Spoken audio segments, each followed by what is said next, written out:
Hello students, welcome back again in solution chapter. बेटा last lecture में हम discuss कर रहे थे टाइप्स ऑफ सॉल्यूशंस, कितने टाइप्स ऑफ सॉल्यूशन डिस्कस कर रहे थे सॉरी हम। और उन टाइप्स ऑफ सॉल्यूशंस में हमने आपको ये बताया था कि हमारे सिलेबस में तीन तरह के सॉल्यूशन जो है वो मेंशन किए हुए हैं। कौन कौन से बेटा?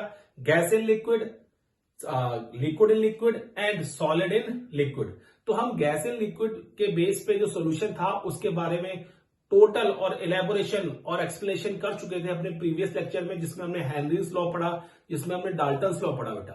और आज हम पढ़ेंगे बेटा अपने सॉलिड इन लिक्विड स्टेट के बारे में। तो चलो चेक करते हैं solid in liquid state solution में क्या होता है बेटा। डन। तो चलो आज का लेक्चर स्टार्ट करते हैं with solid in liquid state. तो हमारे पास सेकंड टाइप के सॉल्यूशन है बेटा, जिसमें क्या होता है सॉलिड इन लिक्विड। इसका मतलब क्या है बेटा यहां पे कि जो हमारे पास सॉल्यूट होगा that will be solid, and जो हमारे पास सॉल्वेंट होगा दैट विल बी लिक्विड। तो हम क्या लिख देते हैं बेटा, we have solid solute and liquid solvent. जिस भी सॉल्यूशन के अंदर सॉलिड सॉल्यूट होगा और लिक्विड सॉल्वेंट होगा उसको हम सॉलिड इन लिक्विड सॉल्यूशन कहते हैं, और जो फिजिकल स्टेट होगी सॉल्यूशन की that will be liquid state बेटा। Clear case. अब देखो अगर हम इसी में आगे बढ़े बेटा, हम इसी में आगे देखते हैं सॉल्यूशन बनते कैसे हैं।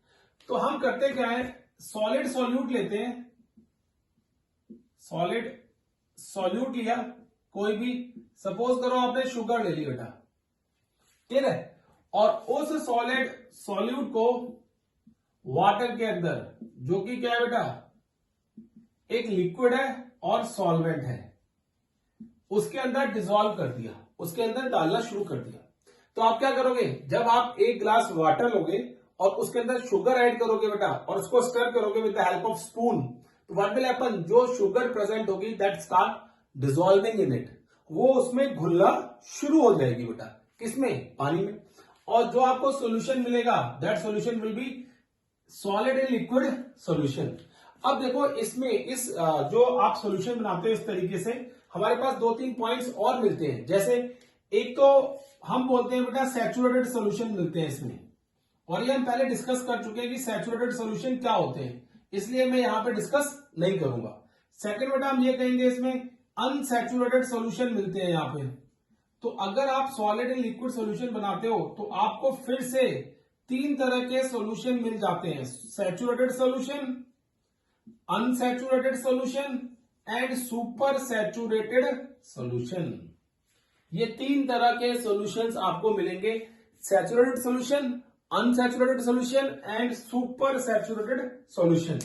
अगर हम इनकी बात करें बेटा कि सैचुरेटेड सॉल्यूशन क्या होते हैं, ब्रीफ में आपको बताऊं तो in which no more solute can be dissolve, no more solute can be dissolve, जिसमें कोई भी सॉल्यूट डिसॉल्व नहीं होगा। No more solute can be dissolve, that solution is known as saturated solution. And in which more and more solute can be dissolve, और जहां पे ज्यादा से ज्यादा सॉल्यूट डिसॉल्व हो जाए उसको हम अनसैचुरेटेड सॉल्यूशन बोलते हैं। और सुपर सैचुरेटेड सॉल्यूशन क्या होता है बेटा, जहां पे rate of dissolution is equal to rate of PPT या क्रिस्टलाइजेशन, पीपीटी फॉर्मेशन। ऐसे सॉल्यूशंस को हम क्या बोलते हैं, सुपर सैचुरेटेड सॉल्यूशन। और जो सुपर सैचुरेटेड सॉल्यूशन होते हैं बेटा वो हमेशा अबव सर्टेन टेम्परेचर पे बनते हैं। मतलब अगर आप किसी पर्टिकुलर टेम्परेचर पे सैचुरेटेड सॉल्यूशन बना रहे हो तो आपको उससे टेम्परेचर, उस सॉल्यूशन का टेम्परेचर थोड़ा सा हाई करना पड़ेगा, and then you have to again dissolve more and more solute. जितना सॉल्यूट डिसॉल्व हो जाएगा बेटा हो जाएगा उस पर्टिकुलर टेम्परेचर पे। जब आपने टेम्परेचर बढ़ाया है, सपोज करो मैं 25 डिग्री सेल्सियस पे रूम टेम्परेचर है और मुझे सुपर सैचुरेटेड सोल्यूशन बनाना है शुगर का, तो what I will do, I will increase the temperature of the solution from 25 to 30, हो सकता है इट विल इंक्रीज टू 35, तो उस पे मैं चेक करूंगा कि क्या सॉलिबिलिटी है। और एक पॉइंट ऐसा आएगा बेटा जहां पे रेट ऑफ डिसोल्यूशन जो होगा that will be equal to rate of precipitate formation. तो सच टाइप ऑफ सॉल्यूशन जहां पे इस तरीके से केस आ जाए उसको हम बोलते हैं सुपर सैचुरेटेड सॉल्यूशन। क्या बोलते हैं, सुपर सैचुरेटेड सॉल्यूशन। क्योंकि अगर वो सॉल्यूशन ठंडा होगा बेटा तो जितने भी हाई टेम्परेचर पे सॉल्यूट डिसॉल्व हुआ होगा वो ऑटोमेटिकली क्या हो जाएगा, बाहर आना शुरू हो जाएगा। डन। तो ये 3 तरह के सॉल्यूट मिलते हैं इसके बेस पे बेटा। अब देखो इसी में अगर हम बात करते हैं तो एक बात होती है सॉलिबिलिटी की, solubility,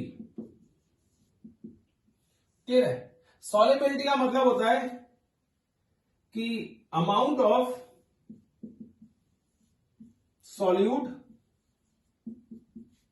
in gram dissolved in 1 liter of solution at constant temperature to make solution saturated।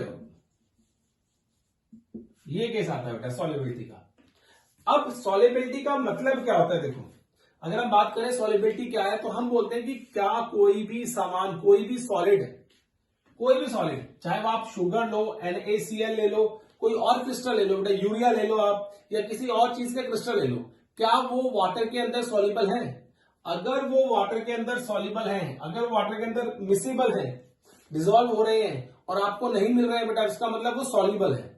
अगर वो मिसिबल नहीं है तो वो इनसॉल्युबल है बेटा, क्लियर है केस। तो हम क्या बोलते हैं, सॉलिबिलिटी का भी अपना एक प्रिंसिपल होता है बेटा, there is a principle of solubility. And what is the principle of solubility? Principle of solubility, and that principle of solubility is like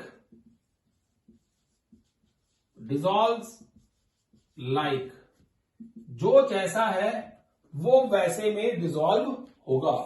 जो जैसा है बेटा क्या होगा, वो उस तरह के सॉल्यूट में या उस तरह के सॉल्वेंट में डिसॉल्व होगा। इसका मतलब ये है कि कुछ फैक्टर्स होते हैं जो क्या करते हैं, रिस्पॉन्सिबल होते हैं सॉलिड सॉल्यूट को लिक्विड सॉल्यूशन में या लिक्विड सॉल्वेंट में डिसॉल्व करने के लिए बेटा। तो अब हम वही देखेंगे कि कौन कौन से फैक्टर्स होते हैं जो इफेक्ट करते हैं। Factors affecting solubility of solid solute in liquid solvent। ऐसे कौन कौन से फैक्टर है बेटा जो क्या करते हैं, सॉलिबिलिटी पे फर्क डालते हैं।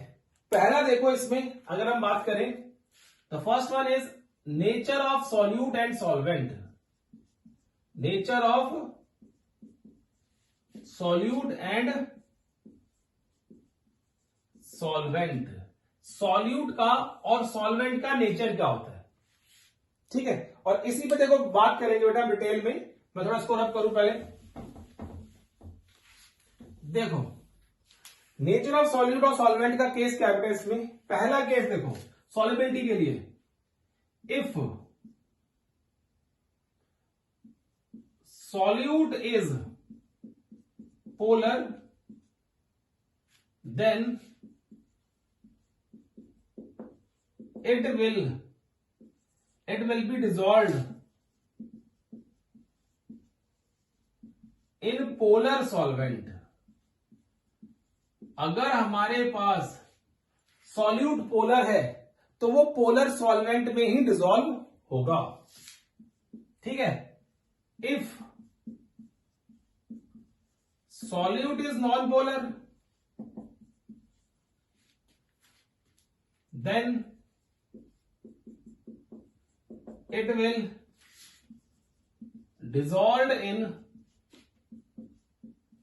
नॉन पोलर सॉल्वेंट, वो नॉन पोलर सॉल्वेंट में ही डिसॉल्व होगा. If solute is non polar then it will dissolve in non polar solvent. तो ये नेचर ऑफ सॉल्यूट है बेटा, कि जिस तरीके का सॉल्यूट होगा वो उस तरीके के सॉल्वेंट में डिसॉल्व होता है.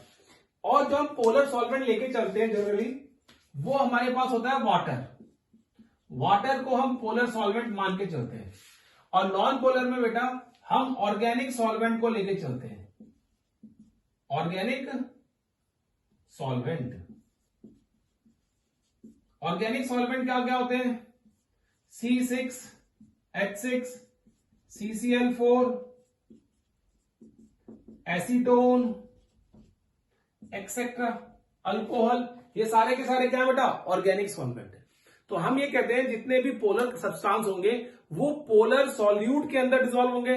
पोलर सब्सटेंस जितने भी होंगे वो पोलर सॉल्वेंट के अंदर डिसॉल्व होंगे. और जितने भी नॉन पोलर सब्सटेंस होंगे वो नॉन पोलर सॉल्वेंट के अंदर ही डिसॉल्व होंगे बेटा. क्लियर है? तो लाइक डिसॉल्व लाइक, जो सॉल्युबिलिटी का प्रिंसिपल है, principle of solubility like dissolve like, जो जैसा है वो वैसे में डिसॉल्व हो जाता है बेटा. क्लियर है? अब देखो सॉल्युबिलिटी का एक तो ये आ गया नेचर, कौन कौन से फैक्टर हैं. ठीक है, तो एक nature of solute and solvent है. अब देखो इसके अलावा मैं आपको एक कंसेप्ट एक्सप्लेन करता हूं यहां पे. सॉल्युबिलिटी ऑफ, इसी पॉइंट में solid solute in water, water के अंदर बेटा. अब बता रहा हूं आपको कि किस तरीके से आप ये बता सकते हो कि कौन कौन सा सॉलिड सॉल्यूट वाटर के अंदर क्या होगा बेटा? सॉल्युबल होगा. ठीक है, उसकी बात करेंगे हम. तो देखो इसमें इस केस को ध्यान से कि किस तरीके से हम शो करेंगे ये केस. अब देखो इसमें पहला पॉइंट जो हम यहां पे देंगे दैट इज कि polar solvent, polar in polar. Second, non polar in non polar. ठीक है बेटा, पोलर इन पोलर मतलब सॉल्यूट भी पोलर है और सॉल्वेंट भी पोलर है. डन. यहां पे क्या है? सॉल्यूट भी पोलर है एंड सॉल्वेंट भी नॉन पोलर है. मतलब सॉल्यूट भी नॉन पोलर और सॉल्वेंट भी नॉन पोलर है. तो पहला सॉल्युबिलिटी का प्रिंसिपल यही है, लाइक डिसॉल्व लाइक, जैसा होगा वो ऐसे में डिसॉल्व होगा. अगर कोई ऑर्गेनिक कंपाउंड्स है बेटा तो वो ऑर्गेनिक सॉल्वेंट में डिसॉल्व होंगे. ठीक है, अगर कोई नॉन ऑर्गेनिक कंपाउंड है, इनऑर्गेनिक कंपाउंड है, तो they may be soluble in water. अगर वो पोलर नेचर के हैं तो डेफिनेटली क्या होंगे बेटा? वो वाटर में सॉल्युबल होंगे. ठीक है, अब दूसरा देखो इसमें case, some covalent compound, some covalent compound are soluble in water due to H bonding. ये याद रखना बेटा कि कंपाउंड अगर नॉन पोलर है और वो फिर भी वाटर में सॉल्युबल है तो इसका मतलब ये हो सकता है कि वहां पे H बॉन्ड फॉर्मेशन हो रही हो. अगर कहीं पे H बॉन्ड फॉर्मेशन होती है तो दैट मीन्स कि कंपाउंड जो है वाटर के साथ सॉल्युबल होगा. वाटर के अंदर, स्पेशल केस बता रहा हूं यहां पे, वाटर के अंदर क्या होगा बेटा? वो सॉल्युबल होगा. तो याद रखना कि अगर कोई कोवेलेंट कंपाउंड है, ठीक है, और वो वाटर के अंदर सॉल्युबल है, तो आप क्या कह सकते हो बेटा? कि वहां पे H बॉन्डिंग बनने के चांसेस हैं. ठीक है, थर्ड पॉइंट देखो इसमें, इफ लैटिस एंथैल्पी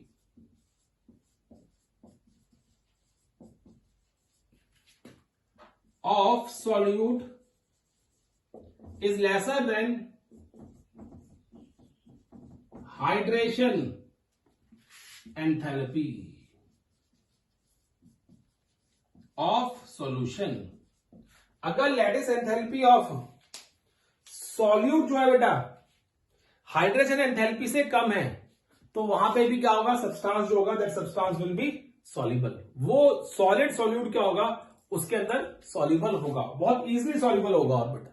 ठीक है, तो यहां पे देखो क्या है, लैटिस एंथैल्पी को कई बार हम शॉर्ट फॉर्म में एल ई से रिप्रेजेंट कर देते हैं, एल डॉट ई, और हाइड्रेशन एंथैल्पी को एच डॉट ई। ठीक है बेटा, तो ये solubility of solid solute in water की केस कर रहे हैं। अब देखो बहुत सारे आयनिक कंपाउंड होते हैं, फोर्थ पॉइंट यहां पे देखो बेटा, ionic compounds are generally soluble in water due to high value of dielectric constant of water।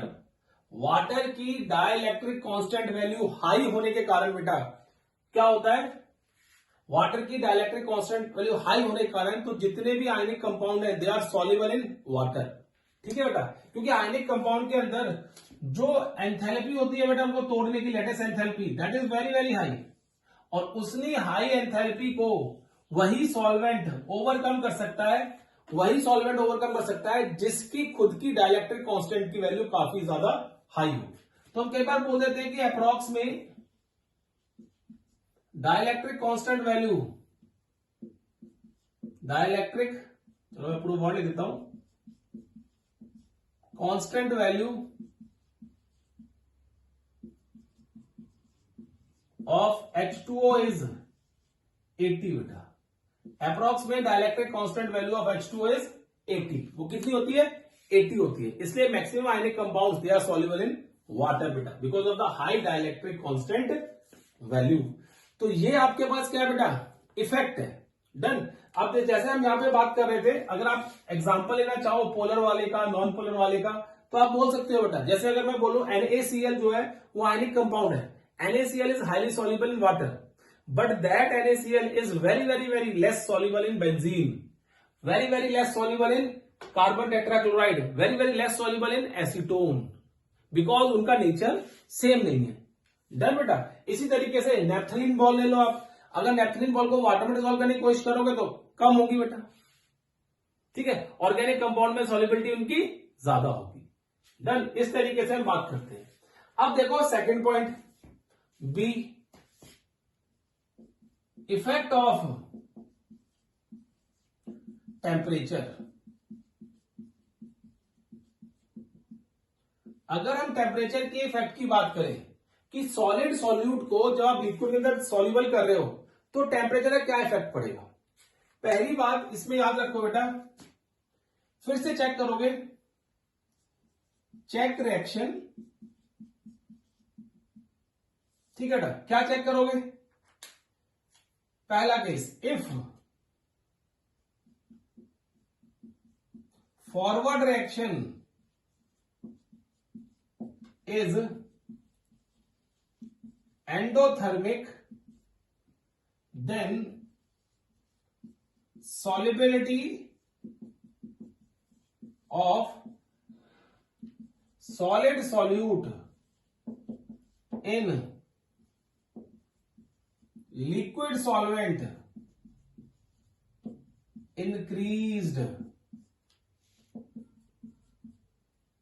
increased according to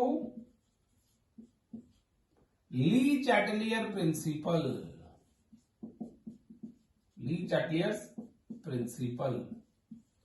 Le Chatelier principle के अकॉर्डिंगली अगर हम बात करते हैं तो कोई अगर फॉरवर्ड रिएक्शन एंडोथर्मिक है बेटा तो उस रिएक्शन को हीट चाहिए। जैसे अगर मैं लिखता हूं यहां पे solute plus solvent will give you solution plus heat energy यहां पे मिल रही है बेटा। तो ये फॉरवर्ड रिएक्शन क्या है, एंडोथर्मिक है, मतलब इसको इसमें डिसॉल्व करने के लिए वी नीड हीट। तो ये जो रिएक्शन है बेटा, अगर इसमें हीट एनर्जी कंज्यूम हो रही है, रिलीज नहीं हो रही, कंज्यूम हो रही है, तो आप बोलोगे जितना टेम्परेचर बढ़ाओगे ये दोनों हीट को एब्जॉर्ब करेंगे और अपने आप को किस में कन्वर्ट कर लेंगे, सॉल्यूशन में। तो इसका मतलब क्या हो गया, सॉल्यूट की जो सॉल्युबिलिटी है वो इस सॉल्वेंट के अंदर इंक्रीज हो रही है विद इंक्रीज इन टेम्परेचर। तो यही कहा था बेटा, देखो अगर forward reaction, it is forward reaction is endothermic and backward reaction is exothermic, ठीक है, तो हम इस तरीके का केस शो करते हैं, forward is endo and backward reaction is exothermic बेटा, ठीक है। अब जैसे अगर हम बात करें किन किन सॉल्ट की सॉल्युबिलिटी जो है वो इंक्रीज करती है विद रिस्पेक्ट टू टेम्परेचर, तो हम इसमें कहेंगे एग्जांपल के तौर पे लें, फिर आपको ग्राफ प्लॉट करके दिखाऊंगा बेटा। NaCl, KNO3, Ki, NaNO3 etcetera, इन सब की जो सॉल्युबिलिटी है that increases with increase in temperature, because ये सारी की सारी रिएक्शंस क्या है बेटा, एंडोथर्मिक रिएक्शन है। हमें इनको तोड़ने के लिए एनर्जी चाहिए और जितनी हीट एनर्जी आप सप्लाई करोगे उतनी इनकी सॉल्युबिलिटी बढ़ती चली जाएगी उस पर्टिकुलर सॉल्वेंट के अंदर बेटा, क्लियर है केस, उतनी क्या होगी इनकी सॉल्युबिलिटी जो है that will increase in that particular solvent जो भी आप यूज करोगे वहां पर बेटा। अब देखो हमने ये तो कह दिया कि इनकी सॉल्युबिलिटी जो है बेटा क्या होगी, वो बढ़ती चली जाएगी उस पर्टिकुलर केस के अंदर, जो मैं आपको बता रहा हूं, यहां पे दिखा रहा हूं बेटा, डन। अब देखो यहां पे एक बार बात करते हैं, और ये आ गया, इसका ग्राफ ड्रॉ करता हूं पहले, तो कुछ इस तरीके से ग्राफ मिलेगा। देखो यहां पे आ गया सॉल्युबिलिटी,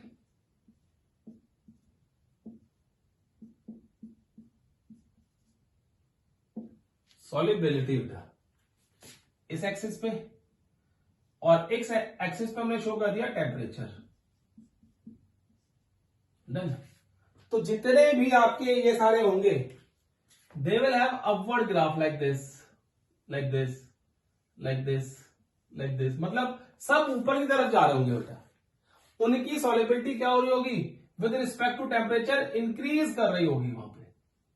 तो this is for these graph A B C D, all are endothermic reactions, so their solubility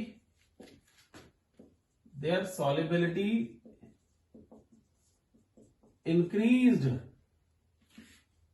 with increase in temperature। उनकी solubility क्या होती है बेटा, इंक्रीज करेगी अगर आप टेम्परेचर को वहां पे इंक्रीज करोगे। तो इस तरीके से जाएंगे, NaCl हो सकता है, KNO3 हो सकता है, Ki हो सकता है, NaNO3 हो सकता है, ये डिपेंड करता है कौन सा आप सॉल्ट ले रहे हो और किसके अकॉर्डिंगली क्या आएगा। ये एक्सपेरिमेंटल कंसेप्ट है कि क्या होगी सॉल्युबिलिटी, डन। अब देखो दूसरा केस, अब दूसरे केस की बात करें यहां पे second, if forward reaction is exothermic in nature, then solubility of solute in respected solvent decrease, solubility क्या करेगी बेटा उसकी, डिक्रीज करेगी। तो यहां पे अगर आप अंडरलाइन करना चाहो, if the forward reaction is endothermic then solubility is increased, if forward reaction is exothermic then solubility is decrease. Solubility क्या होगी बेटा वहां पे, डिक्रीज करेगी, ठीक है। अब ये डिक्रीज क्यों करेगी, अब रिएक्शन लिखते हैं, देखो solute plus solvent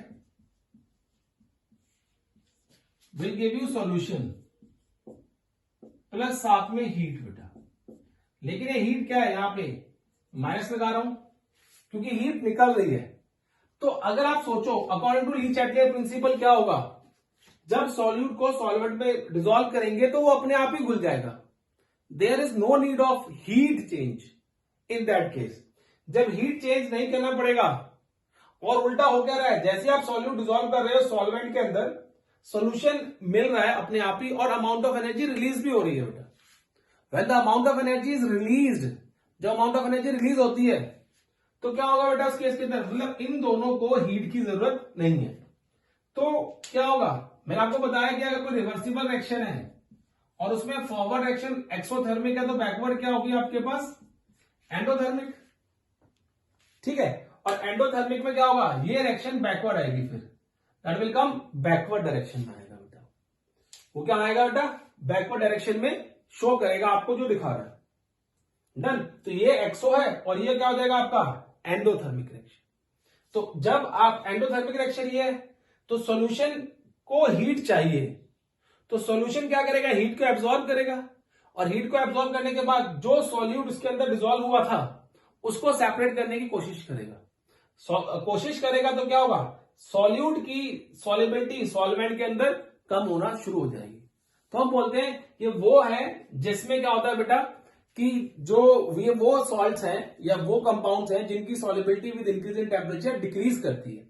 और किन रिएक्शंस की डिक्रीज करेगी, जो रिएक्शन फॉरवर्ड डायरेक्शन में एक्सोथर्मिक नेचर शो करती हैं बेटा। क्लियर है। अब जैसे इसी में मैं ग्राफ शो कर दूं बेटा, पहले एग्जांपल देता हूं यहां पे, lithium sulphate, cerium sulphate and some hydrated salt of calcium, salts of calcium, वो इस तरीके का रिएक्शन शो करते हैं बेटा। क्लियर। तो उनके ग्राफ कैसे बनेंगे, फिर सॉल्युबिलिटी डिक्रीज कर रही है तो graph will be like this, graph will be like this. इन सबकी क्या कर रही है बेटा, ई एफ जी। ये EFG क्या है, all are exothermic in nature, exothermic reactions हैं बेटा। सो इनकी सॉल्युबिलिटी क्या कर रही है, देखो जैसे टेम्परेचर बढ़ा रहे हो तो ग्राफ नीचे को आ रहा है। Solubility, the amount of solute dissolve in respective amount of solvent, वो क्या कर रहा है बेटा, डिक्रीज कर रहा है। तो इस तरीके से हम बोलते हैं कि अगर फॉरवर्ड रिएक्शन एंडोथर्मिक है तो सॉल्युबिलिटी क्या होगी, इंक्रीज करेगी। If forward reaction is exothermic तो सॉल्युबिलिटी क्या होगी बेटा, डिक्रीज करेगी। कोई एक ट्रेंड नहीं होता है, डिपेंड करता है कि आप किस सॉल्ट को कंसीडर कर रहे हो बेटा। ठीक है। अब इसी में थर्ड पॉइंट देखो, talk about third point over here, तो दैट विल बी इफ इन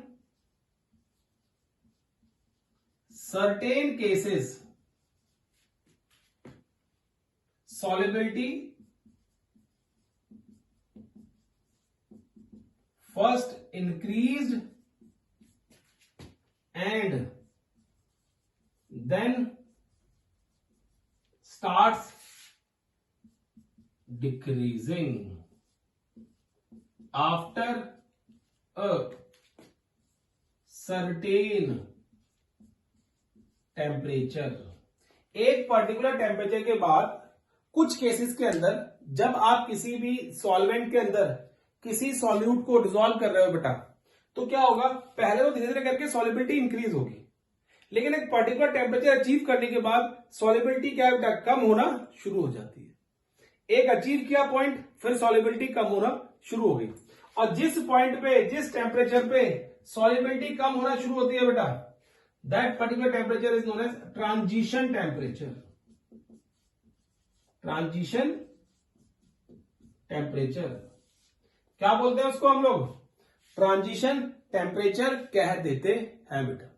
ठीक है। अब एग्जांपल दूं मैं इसकी, तो एग्जांपल की बात करें बेटा यहां पे, तो एग्जांपल आएगा sodium sulphate, decahydrate,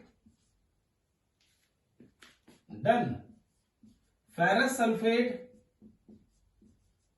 heptahydrate calcium chloride dot 6H2O etcetera. ये ऐसे कुछ सॉल्ट हैं जिनकी solubility with increase in temperature decrease भी करती है और इंक्रीज भी करती है। They have both the trend over there बेटा। इनके पास क्या है, दोनों के दोनों ट्रेंड शो करते हैं। मैं आपको ग्राफिकली शो करके बताता हूं किस तरीके से केस होता है बेटा ये और क्या होता है यहां पे। देखो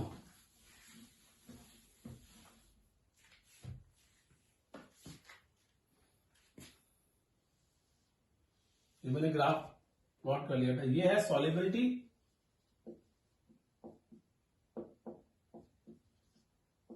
एक्सिस और ये है टेम्परेचर एक्सिस।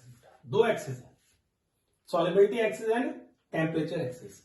अब देखो मैंने कंसीडर किया था यहां पे कुछ एक ऐसे, फिर एक पॉइंट आया, फिर स्टार डिक्रीज। तो ये मैंने ले लिया ग्राफ Na2SO4 डॉट 10H2O और ये इस पर्टिकुलर टेम्परेचर पे विच इज 32.8 डिग्री सेल्सियस, इस टेम्परेचर पे जाके सॉल्युबिलिटी ऑफ Na2SO4 डेकाहाइड्रेट वो कम होना शुरू हो गई और we are left with anhydrous sodium sulphate. क्या हो गया बेटा, एनहाइड्रस सोडियम सल्फेट मिल गया जो कि वाटर के अंदर सॉल्युबल नहीं होगा। होता क्या है देखो बेटा, पहले ये जो रिएक्शन होगी वो एंडोथर्मिक रिएक्शन फॉलो करती है। मतलब जैसे आप टेम्परेचर बढ़ाओगे ये जो Na2SO4 प्लस 10H2 है वो वाटर के अंदर सॉल्युबल होते रहेंगे। Once all the water molecules are eliminated from that particular molecule, इस मॉलिक्यूल निकल जाएंगे, then we are left with anhydrous sodium sulphate and that anhydrous sodium sulphate will show exothermic reaction. तो जैसे जैसे आप हीट बढ़ाओगे, टेम्परेचर बढ़ाओगे, the solubility of Na2SO4 starts decreasing. This is the reason. और इसका ट्रांजिशन टेम्परेचर कितना है बेटा, that is 32.8। In the same manner आप शो कर सकते हो फेरस सल्फेट का FeSO4 डॉट 7H2O, इसका होता है 61.8 डिग्री सेल्सियस। और इसमें भी बेटा वही केस आता है कि पहले रिएक्शन क्या होती है, एंडोथर्मिक, एंड बाद में क्या हो जाती है बेटा वो एक्सोथर्मिक, और उसकी वजह से उसकी सॉल्युबिलिटी कम होना शुरू हो जाती है। डन बेटा, क्लियर है। तो ये जो शो किए हैं मैंने 61.8, 32.8, दीज आर ट्रांजिशन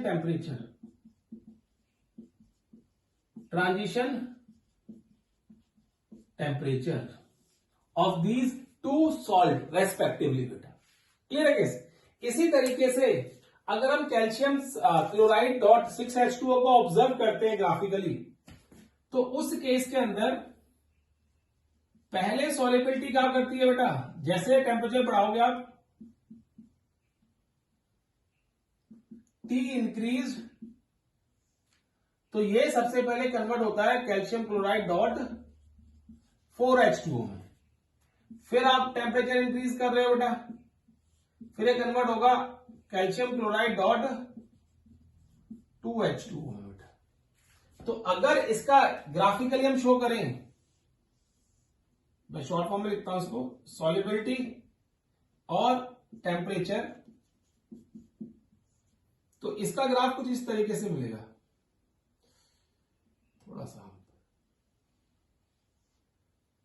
थोड़ा सा इस तरीके से आएगा बेटा, ये आ गया, फिर ये आ गया, फिर ये आ गया। डन। देखो ये आ गया आपके पास कैल्शियम क्लोराइड डॉट 6H2O, ये वाला कर्व आ गया कैल्शियम क्लोराइड डॉट 4H2O, और ये वाला कर्व आ गया कैल्शियम क्लोराइड डॉट 2H2O। देखो पहले इंक्रीज कर रही है, फिर डिक्रीज कर जाती है, फिर इंक्रीज कर रही है, फिर डिक्रीज कर रही है। तो ये इसके दो ट्रांजिशन टेम्परेचर आएंगे अलग अलग। We have two different transition temperature in this case. तो ये चीजें बेटा स्टडी की गई हैं, एक्सपेरिमेंटली ऑब्जर्व की गई हैं, और सिर्फ आपको क्या याद रखनी है कि अगर आपसे कोई पूछ ले जो मैं आपको करा रहा हूं, that are more than sufficient. अगर आपको कोई पूछ ले कि how many humps are there in the solubility curve of calcium chloride dot hexahydrate, तो आपको देयर आर 2 ट्रांजिशन टेम्परेचर, वो that will be according to the number of water molecule attach to that calcium chloride बेटा। Clear है case? तो ये solubility का case आता है। इस तरीके से हम बोलते हैं कि टेम्परेचर का इफेक्ट पड़ता है solubility of solid solute on liquid solvent. अब देखो लास्ट पॉइंट बेटा इसका सी, effect of pressure.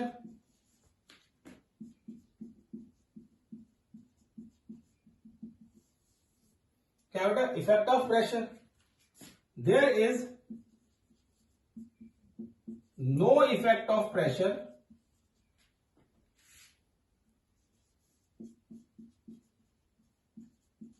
on solubility of liquid, solubility of solid in liquid solvent due to incompressible nature of solvent which is liquid। आपको पता है liquid जो होते हैं they are incompressible in nature, तो जब इनकम्प्रेसिबल नेचर के होंगे तो कंप्रेस नहीं होंगे, इसलिए प्रेशर का सॉलिड सॉल्यूट की लिक्विड सॉल्वेंट के अंदर सॉलिबिलिटी पे कोई भी फर्क नहीं पड़ता। It has no effect, there is no effect. आप ये याद रखते हो कि प्रेशर का कोई भी इफेक्ट नहीं पड़ेगा on the solubility of this particular solid solute in liquid solvent. Done बेटा? तो ये हमारे पास केस था liquid solid in liquid solution. ठीक है, अब देखो जो लिक्विड इन लिक्विड सोल्यूशन है that will be in another chapter, that will B surface chemistry, तो हम वहां पे पढ़ेंगे। लेकिन आपको इस चैप्टर में एक पोर्शन और दे रखा है, मतलब एक पॉइंट और दे रखा है, वो मैं आपको बता देता हूं बेटा। दैट इज सी, यहां पे अलग से बताते हैं बेटा उसको, वो है हमारे पास B C, solid in solid solution, solid in solid solution, solid in solid solution. अगर हम सॉलिड इन सॉलिड सॉल्यूशन की बात करें तो यहां पे जो सॉलिड सॉल्यूट भी सॉलिड है और सॉल्वेंट भी सॉलिड है बेटा, दोनों सॉलिड है। जब सॉल्यूट और सॉल्वेंट दोनों सॉलिड होते हैं तो हमें दो तरह के एग्जांपल ही जनरली नजर आते हैं, अलॉयज के बेटा, या फिर इंटरस्टिशियल कंपाउंड्स के। ये दो तरह के एग्जांपल हमें नजर आएंगे बेटा। ठीक है, तो हम बोलते हैं सॉलिड इन सॉलिड सॉल्यूशंस होते हैं, they are further classified to 2 types. Number 1 इसको बोलते हैं substitutional solid solution, substitutional solid solution. अगर आप सब्स्टिट्यूशनल सॉलिड सॉल्यूशन की बात करोगे तो इसमें क्या होता है, देखो मैं आपको एग्जांपल देता हूं इसमें। जैसे सपोज करो यू हैव अ गोल्ड, ठीक है, और गोल्ड मैंने कैसे शो कर दिया, इस तरीके से शो कर दिया, ये गोल्ड है, मैं आपको लिटरली शो कर रहा हूं, दैट इज नॉट पॉसिबिलिटी नहीं होती ऐसा शो करने की, लेकिन मैं आपको शो कर रहा हूं कि गोल्ड इस तरीके से अटैच है एक दूसरे के साथ, AU AU AU AU इस तरीके से। अब सब्स्टिट्यूशन का मतलब क्या होता है, रिप्लेसमेंट। एक आधा गोल्ड का पार्टिकल यहां से रिप्लेस हो जाएगा एंड उसकी जगह पे क्या जाएगा बेटा हमारे पास, कॉपर। तो such type of solid sols are known as substitutional solid solution. क्या बोलते हैं इसको? Substitutional solid solution. जैसे एग्जांपल दे इसकी, तो ब्रास, ब्रॉन्ज एक्सेट्रा। स्टील, जिसमें कार्बन स्टील में कार्बन और आपके पास आयरन और certain other metals are there, and in case of brass and bronze copper and zinc, और उसमें निकल बेटा। Clear case? तो ये आता है सब्स्टिट्यूशनल सॉलिड सॉल्यूशन। अब दूसरा होता है बेटा इसमें interstitial solid solution. What do we call it? Interstitial solid solution. अब इंटरस्टिशियल सॉलिड सॉल्यूशन क्या होते हैं? सपोज करो बेटा ये कोई मेटल है या ये कोई एटम है जो अपने आप को इस तरीके से अरेंज किए हुए है,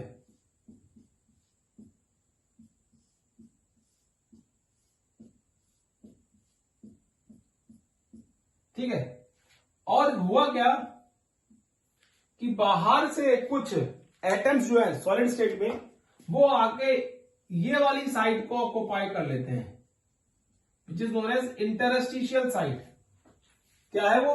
इंटरस्टिशियल साइट्स को आके ऑक्युपाई कर लेते हैं। तो such type of solutions are known as interstitial solutions. ऐसे सॉल्यूशंस को हम इंटरस्टिशियल सॉल्यूशन कह देते हैं, जिनमें बाहर से आके बेटा क्या होता है, कुछ एटम्स जो होते हैं उस क्रिस्टल लैटिस के अंदर जो एम्प्टी स्पेस होती है उसको ऑक्युपाई कर लेते हैं बेटा, और इसको हम बोलते हैं इंटरस्टिशियल सॉल्यूशन। तो आज के लिए बेटा देखो इतना काफी है। अब अपने नेक्स्ट लेक्चर में हम पढ़ेंगे vapour pressure. Now the real chapter will start from here, जो आपके कंपटीशन पॉइंट ऑफ व्यू से और CBSE board point of view से इंपॉर्टेंट होगा। Till then take care and bye bye बेटा।